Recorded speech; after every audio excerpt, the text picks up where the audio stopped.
tal a todos? Bienvenidos a un nuevo episodio de Diario Tigre. Yo soy Isa Chapa y me acompaña Naomi González. Ricardo Durán. Vienen a platicarnos un poquito del tema de salud mental y cómo afecta a nuestra comunidad universitaria. Venimos a platicar de diversos temas que para ustedes como comunidad pues les afectan, ¿no? El estrés, el agotamiento, la facultad, las materias, el deporte, todo lo que conlleva la vida universitaria que suele ser un poquito drenante. ¿Nos quieren platicar un poquito de ello? ¿Sí? Claro. Bueno, yo actualmente soy estudiante de 7º semestre, entonces considero que en este punto de la carrera ya estás un poquito como que más acostumbrado a todo el tema de las materias, de prácticas, de el cómo manejar tus tareas, los PIAs, pero para los primeros semestres considero que puede ser obviamente un poco como difícil el adaptarse también al cambio de la prepa a la facultad, entonces también influyen muchos factores como el hecho de que tengas actividades extracurriculares o que estés en algún deporte o también pues todos tus compromisos que tengas por fuera de tu vida personal. Entonces considero que los primeros semestres pueden ser los más difíciles normalmente, no sé cómo opinen ustedes, pero ahorita este punto ya en 7º, que ya estamos más para allá que para acá, ya se siente un poquito más tranquilo, más relajado. Sí, la verdad es que sí, yo siento que los primeros semestres esa etapa de adaptación suele ser cruel. Yo me acuerdo que, bueno, yo como foránea, que cuando llegué a Monterrey, llegué directamente a estudiar y sí sentía que ese cambio de vienes de la prepa, ahora entras a universidad y tienes distintas responsabilidades, es un cambio muy fuerte. No sé cómo lo ve usted, maestro. Hola. Soy psicólogo, también de la Facultad de Psicología, docente. Ya tengo del 2007 dando clases ahí y también tengo mi consultorio privado, entonces me dedico a la consulta clínica.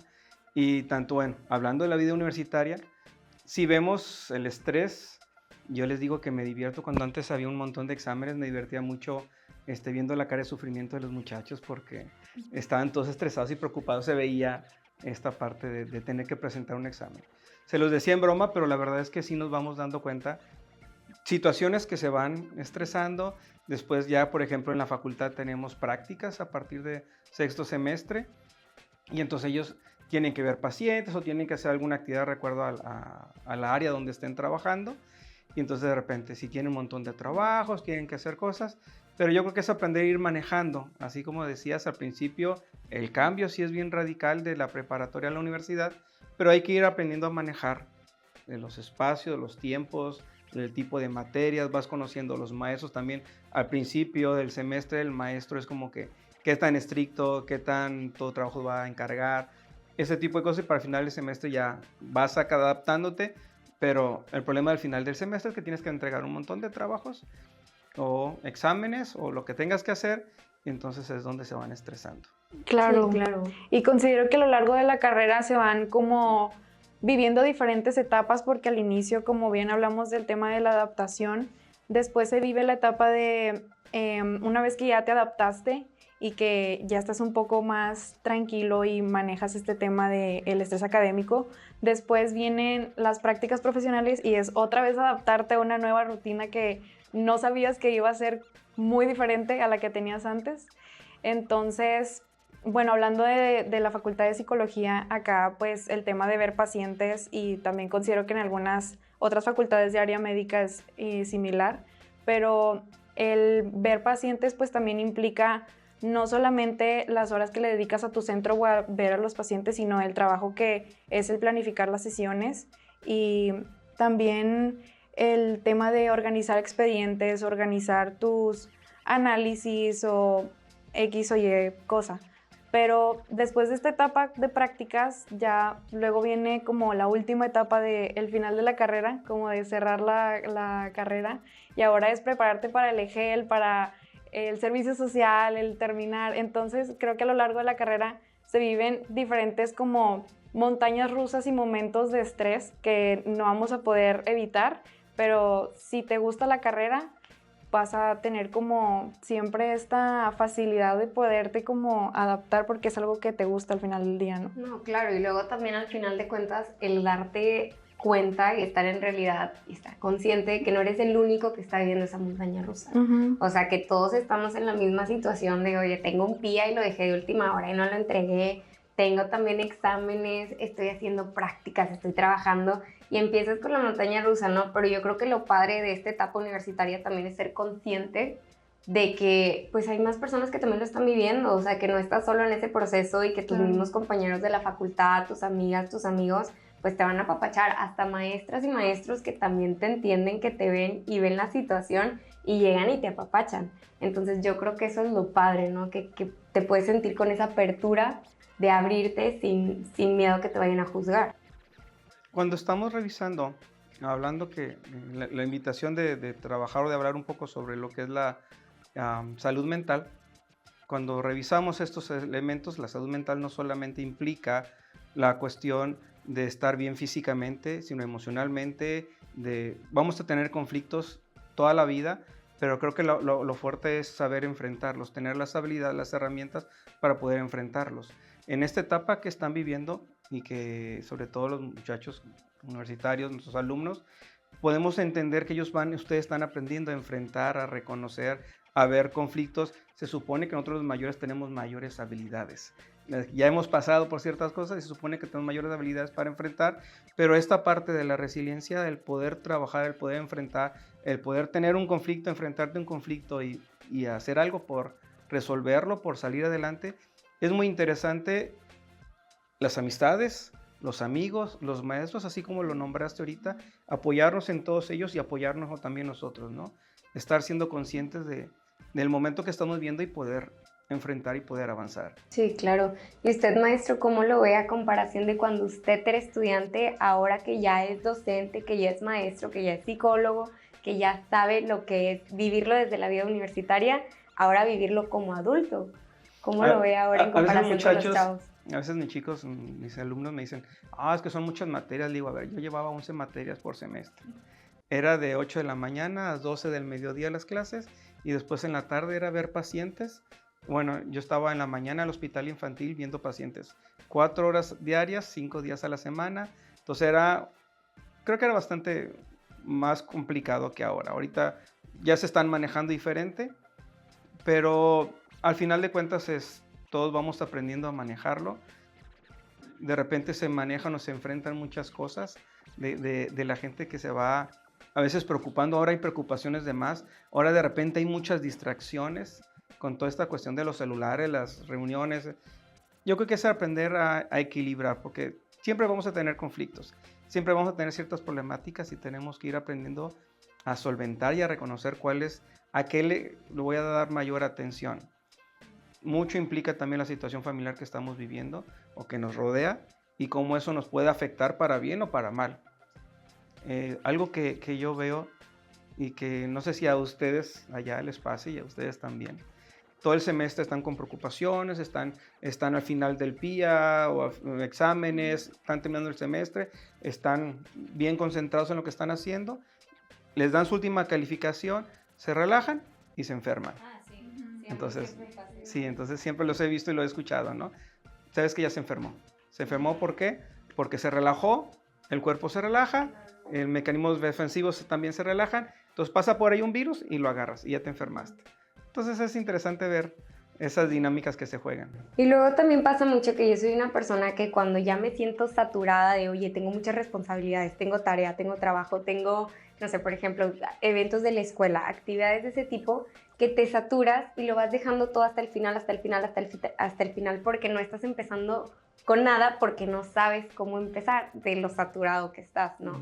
Entonces yo creo que también eso es algo que nos afecta y lo he platicado también con compañeros de la universidad y todos están en la misma situación de que oye, no he empezado una tarea porque tengo 20 más y no sé cómo empezar. Entonces ahí es donde empieza el dilema, que te empiezas a saturar y entras como en un burnout, pero todavía sin empezar nada. Claro, sí. Hay dos cosas interesantes ahí. La primera es la organización. Necesitamos aprender a organizar, necesitamos aprender a tener un control de a ver qué día, cuándo, qué momento, cuánto tiempo. Hay una serie de técnicas ahí que es ir organizando. Aquí la compañera que está en el área de conductual te podrá explicar mucho más claramente esa parte. Pero es ir por un lado. Y por otro lado dijiste algo bien interesante que también tengo que hacer una tarea, tengo que hacer un trabajo, como es mucha la preocupación y mucha la saturación, huyo y escapo de la situación. Reuniones, salidas, celulares, y, lo que sea. Invento algo y de repente, ya no hice algo, pero porque me distraje con otra cosa para ayudarnos a bajar un poquito la tensión que estamos teniendo. El problema está que se junta con más pendientes y vamos haciendo una bolita de nieve, ¿no? Sí, claro, se hace una bolita de nieve y ahorita que estoy haciendo prácticas con adolescentes en la preparatoria y están en sus finales, lo noto mucho el tema de que tienen que entregar ahorita PIAs y tienen que entregar, tienen que hacer exámenes globales y todos estos trabajos finales y veo que ahorita se manifiestan muchísimo más sus emociones y sus sentimientos por otros temas y también entre ellos mismos en el salón, ¿no? Ellos en el aula. Entonces, también genera como que conflictos el tema de que ellos no están manejando bien su situación académica o no están regulando bien su estrés en ese momento. Aparte, pues suman las hormonas que tienen los adolescentes. Entonces, es todo un tema ahí que el estrés ahorita, como dicen, pues es la enfermedad del siglo, ¿verdad? Es la que está ahorita mucho más peligrosa porque es la que está de moda. Sí, exacto. Y nos puede llevar a una situación depresiva. Es decir, si no sabemos, el estrés no es malo porque nos pone alertas. Cuando tenemos una cierta cantidad de estrés es ponernos alerta a ver qué es lo que está sucediendo y cómo puedo hacer, qué puedo hacer, cómo puedo enfrentarlo para resolver. Entonces, en ese sentido, no es una situación mala. El conflicto es saberlo manejar y saber controlar que no se eleve demasiado para no llegar a conflictos más severos, como enfermedades, empezamos a somatizar. Yo les digo a mis muchachos en clase, la forma ideal de expresar una emoción es poniéndola en palabras. Cuando no lo ponemos en palabras y cuando no lo hablamos, lo vamos a actuar, lo vamos a ir al acting out. Te lo voy a demostrar con acciones. Pero cuando no lo hablamos y no lo expresamos ni hablándolo ni actuándolo, no lo guardamos. Y entonces, ¿qué pasa? Empezamos a somatizar. El cuerpo empieza a expresar el conflicto que traemos adentro. Y entonces donde empiezan los dolores, empiezan las enfermedades, empiezan ciertos conflictos, insomnios y para qué te cuento más, ¿no? Entonces, eso lo vemos regularmente en la clínica. Y de repente los muchachos se nos acercan y, profe, es que tengo estos problemas, esto, lo otro, y de repente, por la confianza que también hay como maestro, pero también porque somos psicólogos, de repente vienen y se nos acercan y ya, a veces un poco de recomendaciones, un poco de orientación, pero sí lo que vemos muy regularmente. Entonces, ustedes como recomendaciones generales para todos los que estamos también en situaciones que dices, oye, no, yo no soy de platicarle mis problemas a medio mundo, que a veces te encierras porque te sientes tan saturado con trabajo, actividades, dinámicas, que te empiezas a cerrar. ¿Ustedes qué recomendarían para todos esos estudiantes que nos van a estar escuchando? ¿Qué hacer? En vez de tener que platicar, si no tienen a dónde ir o con quién correr, ¿qué harían? Claro, primero pues identificar y empezar a identificar como estos signos de, oye, pues muchas veces no le ponemos un nombre a la emoción que estamos sintiendo y eso es bien importante.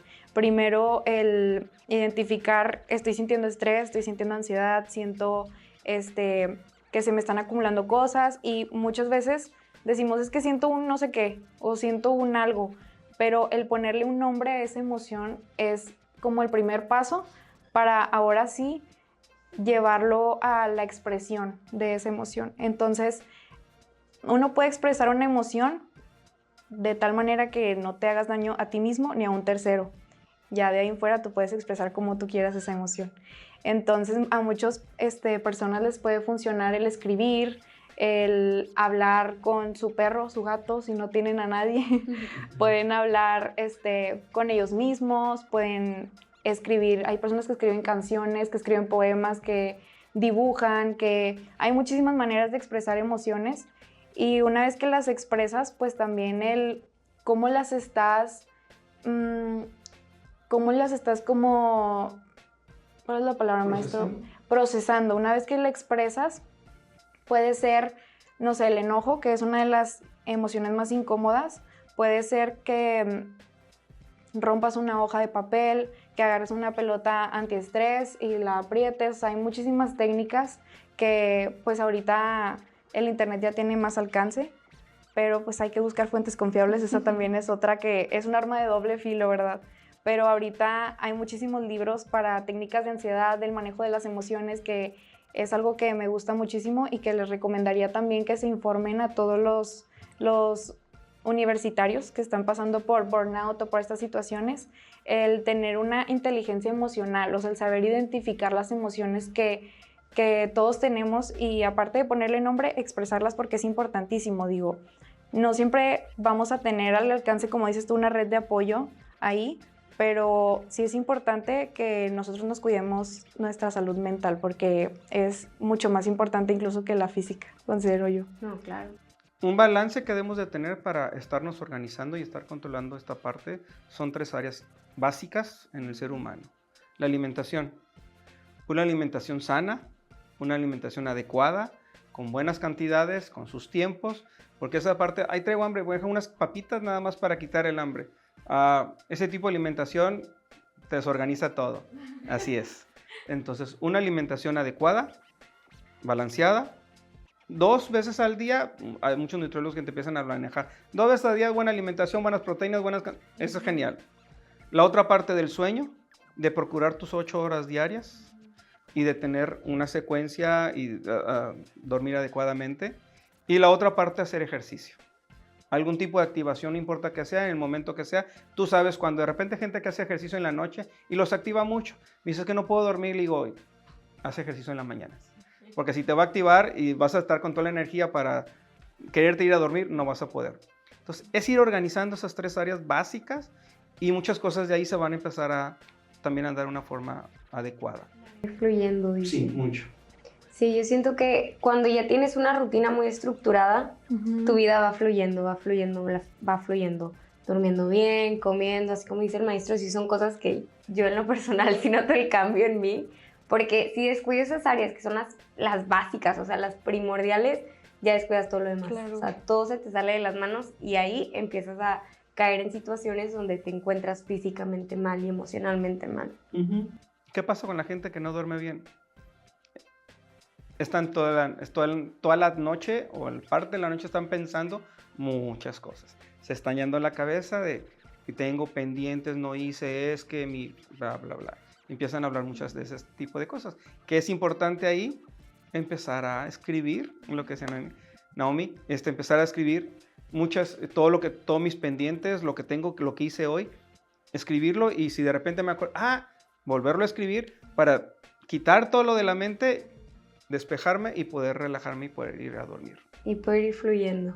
Sí, claro, porque es muy común que incluso en la rutina que dices tú, se nos olvida o se nos pasan las horas de comida y también dices, no entiendo por qué ahorita una cosa tan pequeña me está ocasionando tanta emoción o tanto conflicto y dices, pues también ahorita mi alimentación ha sido súper desbalanceada, entonces el alimentarnos a las horas que son, pues también es súper importante porque dicen que el estómago es el segundo cerebro, entonces hay que cuidarlo también por esa parte.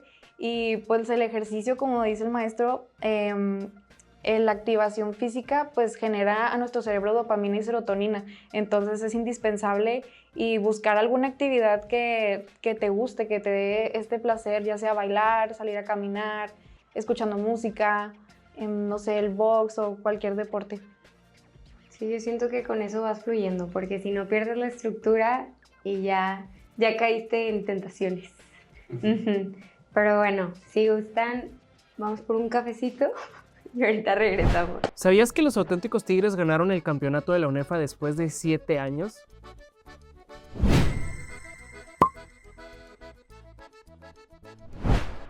Bueno, y ahora sí estamos de vuelta, listos para platicar el anecdotario, sacar un poquito de chal, de chisme, a ver qué nos pueden platicar nuestros invitados. Y bueno, aquí yo les tenía preparadas unas preguntas, pero también me gustaría que fluyeran con el tema, ¿verdad? Y una pregunta que sí me nace de corazón es, ¿cuál fue una situación que recuerden y digan cómo sobreviví a eso en etapa universitaria? Una situación, yo creo que cuando tuve a mi primer paciente, que hasta la fecha digo, ¿cómo sobrevivió mi primer paciente? Es como Pues son muchísimas emociones, o sea, es a la vez emoción y también cuestionarme lo voy a hacer bien, la voy a regar, son muchísimas las emociones y los pensamientos que tenemos en ese momento, entonces siempre desde que entré a la carrera o incluso desde antes, yo me imaginaba como que ese momento de que cómo va a ser cuando vea a mi primer paciente y me voy a poner nerviosa, qué le voy a decir, voy a tener una intervención adecuada, no sé, entonces después de tener a mi primer paciente, pues al final dije, ok, no estuvo tan mal, estuvo bien y no me estaba persiguiendo un león, o sea, no me sentía así como tan mal, con tantísima ansiedad, entonces yo diría que es esa. Sí, o sea, fluiste con la situación. Pensabas que iba a ser más difícil y no. Así es. ¿Y usted, maestro? Una que nos quiera platicar. Me acuerdo que una vez vivía en San Nicolás, soy foráneo, entonces no soy de aquí, entonces no estaba cerquita de la facultad. Vivía en San Nicolás, entonces empezaron los camiones 200 y cacho, los 200 empezaban a salir y entonces me dijeron, no, tal camión toma y te lleva a a la facultad. Dije, qué bueno, porque era uno solo, porque tenía que transbordar siempre, ¿no? Desde San Nicolás, por las puentes, por allá, transbordar para llegar acá al área médica. Y entonces y tenía examen a las 7 de la mañana. Entonces me levanté tempranito, llevo llegando a no sé dónde, y le digo al chofer, oye, aquí llegamos a la Facultad de Psicología. Me dice, no, compadre, vas muy lejos. Y entonces tuve que bajarme, traía poco dinero, y entonces tuve que agarrar un taxi, y es como que córrele, y llegué corriendo al salón, y apenas alcancé a llegar, porque si no el maestro te iba a reprobar. Pero era así como que, yo creo que era la preocupación de los exámenes, porque había maestros bien, con perdón de la palabra, bien perros, y entonces eran maestros que si llegaba a 7.5 no te dejaban entrar, y entonces no estaba en la posibilidad de reprobar ninguna materia, ningún examen. Entonces uno de los exámenes finales y llegué corriendo y dije, yo, ¿para qué les hago caso? Y en una fecha de examen, alguien estrenar algo nuevo, dije no. Entonces, pero fue muy divertido la parte de, yo creo que la parte de estar foráneo a veces es complicado porque hazte cargo tú de tus cosas. Claro. No hay papá, no hay mamá que te ayude a resolver nada, hazte cargo de cosas. Y entonces eras tú solo contra el mundo, ¿no? En la sentido de organización y muchas cosas estaban ahí. Y aparte yo creo que también estando en tus primeros semestres que estás chiquillo y dices soy foráneo y estás de quiero a mi mamá, quiero a mi papá y se te cae el mundo encima porque pasan cualquier cosita insignificante que ya en tus últimos semestres ya lo ves con una mentalidad más adulta y luego te das cuenta que no era tan serio, o sea, que era algo muy sencillito, pero en tu momento pues obviamente lo exageraste y fue algo complejo, ¿no? Entonces creo que también a veces eso sigue como que acumulándose con el tiempo. Yo también me acuerdo que mi primer día de clases, cuando llegué como foránea, quería llorar porque no llegaron mis maestros, mi carro se quedó sin batería, mi teléfono no prendía y no tenía nada que hacer. O sea, nada más me acuerdo que un chavo de la facultad me llegó a apoyar en ese momento y pues obviamente me pasó cables, me dejó usar su teléfono para marcarle a mi mamá. Pero yo ya estaba llorando, o sea, llorando. Pero era algo que se podía solucionar. Pero en su momento lo ves como algo muy exagerado. Claro. O sea, haces toda una novela y dices, ay, me voy a morir. Pero pues no es tan serio. O sea, vas fluyendo, creo yo. Sí. Entonces, eso es lo bonito. Pero también yo creo que con esta etapa de lo que platicábamos, de que íbamos creciendo, íbamos viendo distintas etapas de nuestros yo's universitarios. Creo que hemos también llegado a tener, bueno, yo en lo personal, no sé ustedes, esa etapa del síndrome del impostor, que vas viendo que vas creciendo, pero también te vas haciendo chiquito a comparación de tus otros compañeros, porque dices, oye, pues fulanito le está yendo muy bien en esto, a sutanita le está yendo muy bien en esto, pero yo me siento atrapado, estancado. ¿Ustedes no les ha pasado que están como que en esa etapa de síndrome del impostor y te vas haciendo chiquito, cuando en realidad no, estás creciendo y estás fluyendo? Fíjate que a mí me pasó algo interesante y los platicamos en pasillos. Yo entré primero a otra facultad, entré a FACP. Estuve ahí un tiempo, un semestre, y dije, no es lo que yo quiero. Ahí sí la sufrí, porque como era foráneo, llegué al modo abierto, al sistema abierto. Un asco. Perdón, gente de allá, pero no me gustó para nada. Tenía que hacerme cargo de todo y hacer mis clases, y no había clases, era todo un rollo.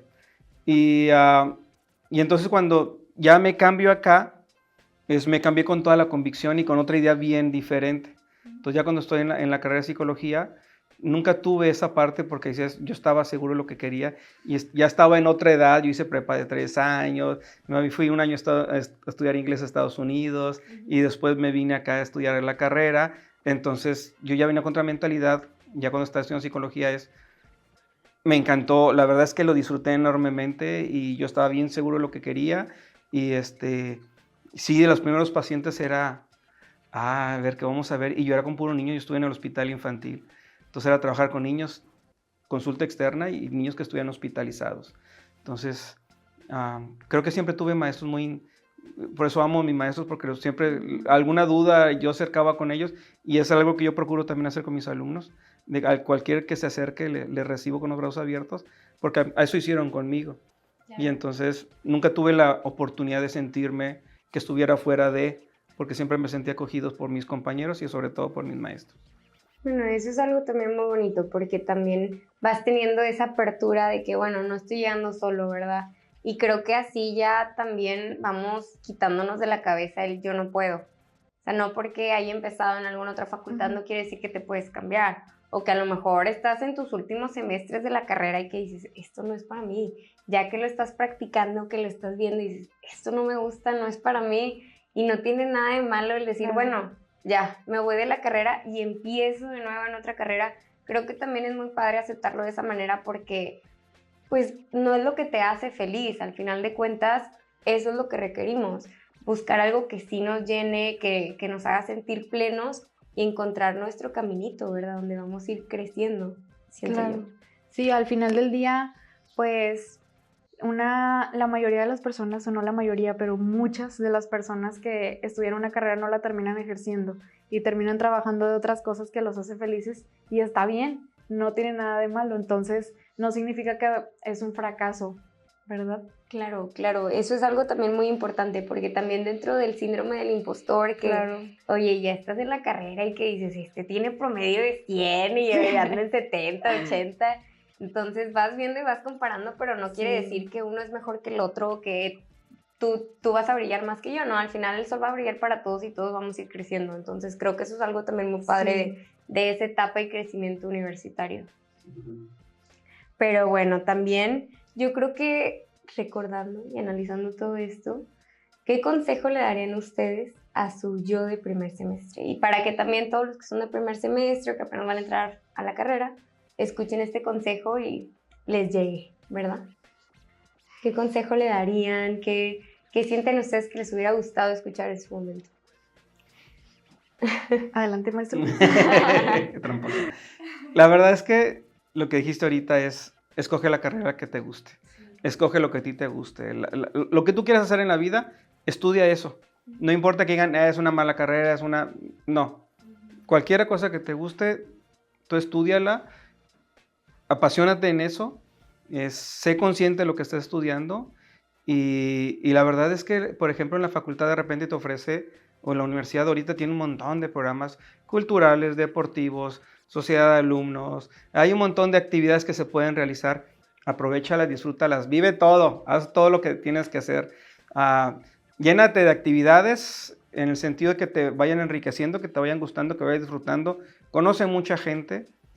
Nunca dejes tus estudios, esa es la parte importante, porque es la parte que te va a formar como profesionista. Y al final de cuentas vas a lograr grandes cosas, ¿no? Mi universidad era en la mañana, en los últimos semestres, en la mañana al hospital. Después iba a comer, estudiar y hacer trabajos. Iba en la noche a la facultad, salía a las 9:30 de la noche. Y entonces eso es lo que hacía los últimos dos años, los últimos 4 semestres. Era de ley todos los días y lo sigo haciendo. Yo les platicaba hace rato mi día. Y entonces en la mañana trabajo, como, otra vez trabajo y me vengo ocupando hasta la tarde-noche. Y ya no es algo que sufra, sino es algo que disfruto. Y que si yo necesito y si yo sé que estoy medio cansado, me doy mis tiempos, me organizo y entonces la verdad es que la cuestión es disfrútenlo mucho. Hagan lo que tengan que hacer, hagan todo lo que tengan que hacer y disfrútenlo mucho. Sí, claro, yo también, a mí yo de primer semestre pues le diría también que disfrute muchísimo y que sí se meta a sociedad de alumnos y que se involucre en todo lo que se pueda de la facultad porque es una etapa muy bonita, o sea, también el vivir como al 100 la universidad, como el espíritu universitario y el involucrarte en sociedad o en los clubes o en el deporte, pues decirle que siga ahí, que se involucre y pues que conozca muchísima gente, que siga con muchísimos las relaciones de los amigos, que se apoye de los maestros, tratar obviamente de sacar todas las dudas, toda la información posible a los maestros porque es información súper valiosa y que, por ejemplo, el maestro Ricardo Durán, que siempre ha tenido la disponibilidad de con nosotros, de darnos conferencias, de apoyarnos en todo lo que se pueda y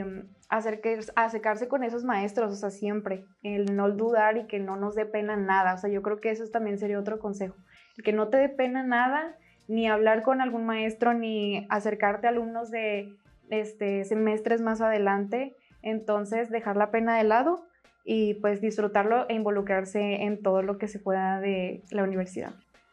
Eso es la verdad, es algo muy cierto, porque también cuando llegas a la universidad llegas cohibido porque muchas veces no conoces a nadie y el hacer amigos para muchas personas les cuesta o nos cuesta un poquito. Entonces, el participar en sociedades de estudiantes, en asociaciones, en clubes, en deportes, en todo lo que puedas, creo que también no nada más te va a ayudar en la habilidad social, sino que también te dé esa habilidad de, bueno, no estoy solo, estoy haciendo actividad, estoy participando y te da ese sentido de pertenencia también en la comunidad universitaria. ¿Por qué? Porque eres parte del reflejo de todos los que somos de esta comunidad. Entonces, creo que eso es algo muy bonito, el poder tener el sentido de pertenencia y que aparte también la mente está activa. O sea, una mente ocupada es el boom para el éxito, para poder estar funcionando bien como alumnos. Entonces, creo que eso es... Nomás no la sobresatures. Claro. Creo que eso es algo también muy importante, ¿verdad? Hay que equilibrio siempre, definitivamente, ¿no? Encontrar ese equilibrio, pero creo que sí se puede. Campechano todo. Sí, sí se puede. Pero creo que eso es algo también muy esencial. Sí, sin duda. Y bueno, ahora también, yo creo que dentro de las preguntas que teníamos realizadas, esas fueron unas que a mí se me hicieron muy esenciales. Pero también si tienen alguna anécdota que nos quieran hacer con relación a su primer paciente, como el que nos realizó Naomi hace ratito, o su primera vez en prácticas, creo que también eso también nos podría ser de utilidad para saber qué les espera a los alumnos de psicología en sus prácticas, en su futuro, cómo es, si quieren platicarnos tantito de eso. Sí, bueno, a mí me gustaría decir que yo tengo un diplomado en tanatología que empecé en tercer semestre, entonces el haber cursado este diplomado, un saludo a mis amigos del diplomado, el haber cursado este diplomado creo que me ayudó muchísimo en mi formación, porque tener como que estos conceptos desde antes de empezar prácticas o de ver pacientes te da como esta base o este colchón de información y de conocimiento que dices, ok, no me siento tan en ceros en este aspecto y siento que ya tengo un poquito más de práctica y de teoría para aplicarla. Entonces, eso me ayudó muchísimo. Y también el centro donde estoy haciendo prácticas es en la Prepa 1 y la Prepa 1 pues fue donde yo estuve en esa prepa, ¿verdad? Entonces fue como regresar otra vez a la prepa en la que viví muchísimos recuerdos, anécdotas y momentos. Entonces para mí fue como muy emocionante el haber estado en ese centro y hacer prácticas con adolescentes también. Al inicio yo creí que iba a ser más sencillo que adultos o que niños y al final de cuentas me di cuenta que no. O sea que son muy complejos los adolescentes, pero a la vez hay mucho para aprenderles, o sea, tienes muchísimo de qué aprenderles de todo lo que están pasando, lo que viven y cómo lo viven tan diferente a las otras poblaciones como los niños y los adultos. Entonces, pues sí, es parte de ello, creo. Sí, creo que algo importante es no cerrarnos a las experiencias nuevas. Yo cuando tú vas escogiendo tus áreas de práctica. Entonces te ponen una serie de centros y tú vas escogiendo de acuerdo a tu posición en académica, bla, bla, bla. Bien, yo quería un hospital, quería un ambiente hospitalario cuando iba a escoger mis prácticas. Y el que estaba era el hospital infantil. Entonces simplemente yo me dejé ir, quiero un hospital, y me fui al hospital. Sorpresa, hospital infantil, niños. Entonces sí puedo trabajar con niños, yo sabía qué onda con los niños, sí tenía idea, pero yo quería trabajar más adultos, como que la verdad es que trabajar con adultos es muchísimo más fácil que trabajar con niños. Cuando trabajo con niños es toda una especialización y adolescentes. Entonces, cuando me fui allá dije, bueno, ok, yo quería hospitalario, va a ser niños. Y la verdad que fue muy interesante, fue muy enriquecedor, y los primeros 20 años de mi carrera, el 80% de mis pacientes eran niños. Ya después ya me empezó a cansar, entonces ya empiezo a dejar la consulta en niños, ya lo refiero a alguien más, pero muchísimo tiempo, 20 años trabajé con niños. Fue muy interesante, la verdad que lo disfruté enormemente. Ahorita ya trabajo nada más con adolescentes y adultos, pero yo creo que era esa parte de no cerrarte. Hay una posibilidad y una opción, la tomé y me hice cargo de eso y la disfruté. Yo no esperaba trabajar tanto tiempo con niños, pero la verdad es que digamos que me especialicé en eso, en ese trabajo con niños desde la orientación psicoanalítica, y fue algo que no me esperaba, ¿no? Que fuera a irme por ese rumbo específico. Por eso también está muy bien, la verdad. Y siento que esta plática también es muy enriquecedora para ustedes y también para la comunidad universitaria, porque nos van viendo también con otros ojos en el mundo de la práctica, y ustedes nos pueden platicar también un poquito de eso, de cómo es estar del otro lado, ¿verdad? De cómo es estar del otro lado, de cómo a veces también es cansado, pero para ustedes es toda una experiencia y es una práctica, y al final de cuentas pues es un trabajo. Entonces eso está genial, y la verdad muchísimas gracias por contarnos sus anécdotas, sus experiencias, que son muy enriquecedoras también.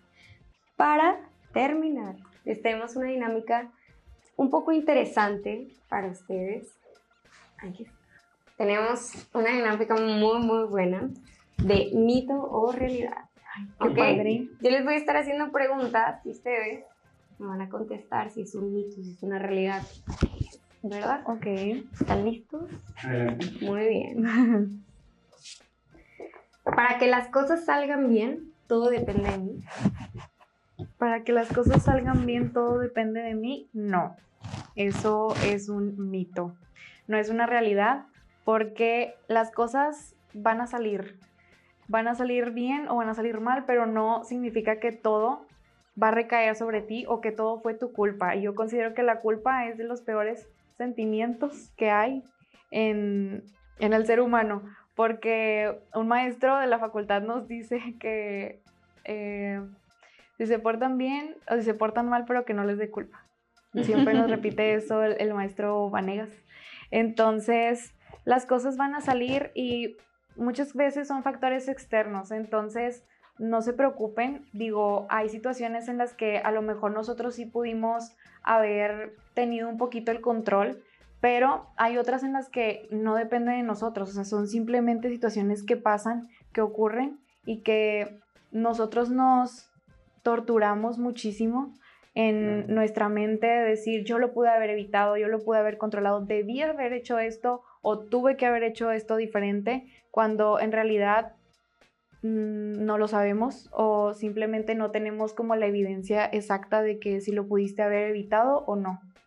Desde la cuestión psicológica, fíjate, cuando hay alguien, usted dijiste algo interesante, me acordé cuando hay chicos que se llegan o personas que se llegan a suicidar, y entonces el que se queda lo sufre mucho y dice, es que tuve que haberme dado cuenta, yo pude haber hecho algo. No, aquella persona que quiere quitarse la vida raramente te va a decir que lo va a hacer o lo que no tiene pensado hacer, y de repente llega y simplemente lo hace, y entonces cuando te das cuenta vas hilando cosas, pero en el momento tú no lo podemos ver, entonces no podemos controlar todo. La verdad es que tratamos de controlar cosas, definitivamente es nuestra necesidad, pero el control es una ilusión, porque así como lo dijiste, hay cosas que están fuera de nuestro alcance, hay cosas que están externas, entonces hacernos cargo por lo que nos corresponde a nosotros.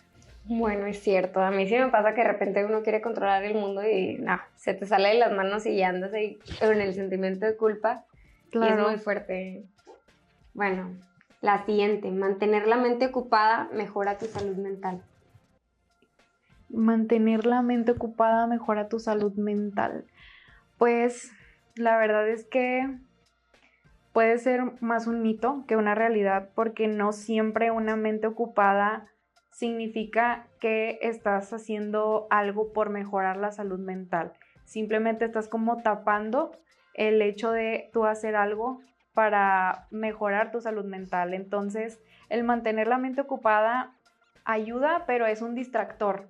Realmente lo que va a ayudar a mejorar tu salud mental es qué estás haciendo con tu mente ocupada. O sea, es decir, ¿qué estoy haciendo? Estoy manteniendo mi mente ocupada, pero en actividades físicas, en actividades que me están apoyando en el tema de lo académico, de leer libros, o sea, ir a terapia. De esa manera sí mejora nuestra salud mental, pero si tú estás todo el tiempo manteniéndote ocupado para no sobrepensar o para no sentir el estrés, la ansiedad o los pensamientos que tenemos con distorsiones cognitivas y todo este tema, en definitiva no estás mejorando tu salud mental, simplemente lo estás como tapando, ¿verdad? Y estás huyendo, ¿no? Entonces, la parte del equilibrio es importante. Hay que sí ser activos, a ser proactivos, pero también aprender a relajarnos, a descansar y que todo tiene un balance, un equilibrio. Entonces, esa parte es importantísimo. Porque de repente cuando estamos piense y piense, no dormimos bien. Entonces, llegamos a las 10 de la noche, 11 de la noche y estamos piense y piense, a ver, tenemos que desconectarnos un ratito para poder relajarnos y dormir, descansar.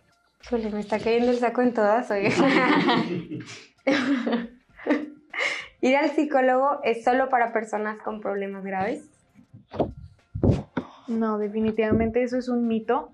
Muchas personas, sobre todo de edades más grandes, más avanzadas, tienen como muy catalogado el ir al psicólogo que es para locos o que es para personas que tienen trastornos mentales o que necesitas tener un problema gravísimo, como dice ahí, y realmente no.